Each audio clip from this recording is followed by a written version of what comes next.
this is. In fact, this is Malaysia's first free trade agreement or comprehensive economic partnership agreement with a country from GCC. So we will be revealing in that event about what our targets will be. But what's important is that we need to show quantifiable results once we have start the CEPA.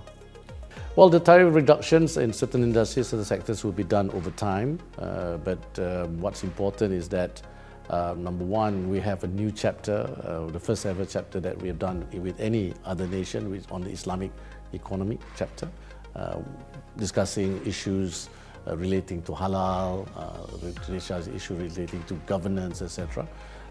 We also, this is not just like any other FTA, it's a more comprehensive one, looking at sustainability, looking at digital. And for us, what's important is that when we look at trade, we also look at investment. So this is an area where both countries, especially Malaysia and UAE, have strong relationships when it comes to trade investments. This CEPA, if you look at it, we don't just look at UAE as the market. We also look at UAE as the gateway to other markets, right? Dubai and Abu Dhabi are well known as the gateway to other markets in the region and even in Africa, etc. So we are looking at this opportunity to see how we can not only access market in UAE but also GCC and beyond. Of course, historically, if you look at the trade numbers and also investment numbers, it's been growing steadily. In fact, the first 11 months of this year, trade numbers grown by 8%. And if you look at GCC as a whole as well, coming into the region, in that 5 years, it's gone up more than 2 times. So it shows how important trade investment relations between the two countries.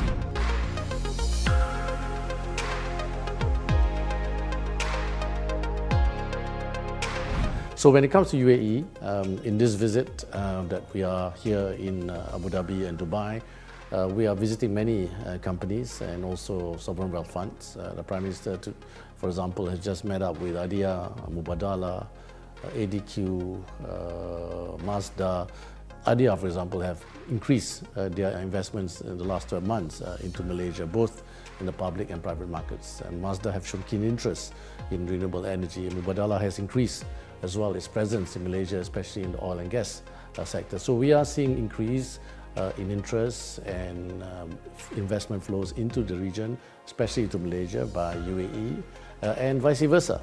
We're seeing Petronas here in UAE, we're seeing many Malaysian infrastructure companies, services companies who are already here in UAE for some time, but new ones as well coming in. And I believe with the CEPA, this will allow more companies access to both markets.